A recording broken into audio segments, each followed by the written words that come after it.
መውለድ በሴት ልጅ ህይወት ውስጥ ትልቁና እጅግ አስደሳች በረከት ነው።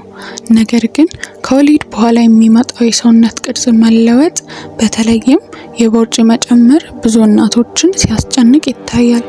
ዛሬ በዚህ ቪዲዮ ያለምንም ከፍተኛ ስፖርትና ራስን ሳያስርቡ ከወሊድ በኋላ የሚመጣውን ቦርጭ እንዴት በቀላሉ ማጥፋት እንደሚቻል 5 ወርቃማ ዘዴዎችን ይዤላችሁ መጥቻለሁ።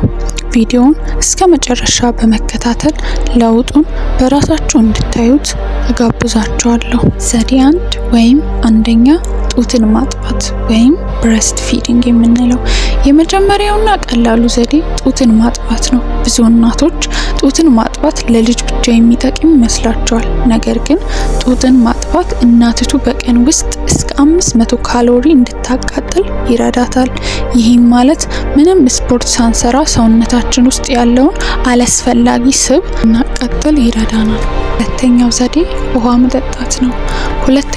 ውሃ መጠጣት ነው። ከወሊድ በኋላ ሰውነታችን ከፍተኛ ውሃ ያስፈልገዋል።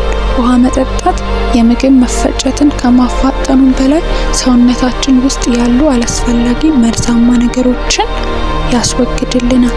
በቀን ቢያንስ ከ8 እስከ 10 ብርጭቆ ውሃ መጠጣት የቆዳችን መለስና ቦርጭ እንዲቀንስ ትልቅ አስተዋጽኦ አለው። ሶስተኛውና ዋናው ነገር ደግሞ አመጋገብ ነው። ራስን ማስራብ ለእናቶች በፍጹም አይመከርም። ይልቁንም በፋይበር የበለጸጉ እንደ አትክልትና ፍራፍሬ እንዲሁም በፕሮቲን የበለጸጉ ምግቦችን እንደ እንቁላል፣ ጥራጥሬና ስጋ መመገብ ይመከራል። እነዚህ ምግቦች ቶሎ የራብ ስሜት እንዳይሰማን ስለሚረዱ አላስፈላጊ ምግቦችን ከመውሰድ ይከለክሉናል። በተለይ ደግሞ ጣፋጭ ነገሮችንና ነጭ ዳቦን መቀነስ ለቦርጭ ማጥፋት ቁልፍ ውሳኔ ነው። አራተኛ የእግር ጉዞና ቀለል ያሉ እንቅስቃሴዎችን ማድረግ። አራተኛው ዘዴ እንቅስቃሴ ነው። ከወሊድ በኋላ ወዲያውኑ ከባድ ስፖርቶችን መስራት አይመከርም። ነገር ግን ቀለል ያለ የእግር ጉዞ መጀመር ይቻላል።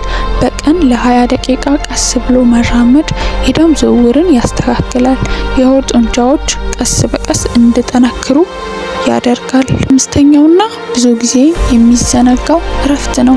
አውቃለሁ አዲስ እናት ስትሆኑ በቂ እንቅልፍ ማግኘት ከባድ ነው። ነገር ግን ሰውነታችን በቂ እረፍት ካላገኘ ኮርቲሶል የተባለውን የጭንቀት ሆርሞን ያመነጫል።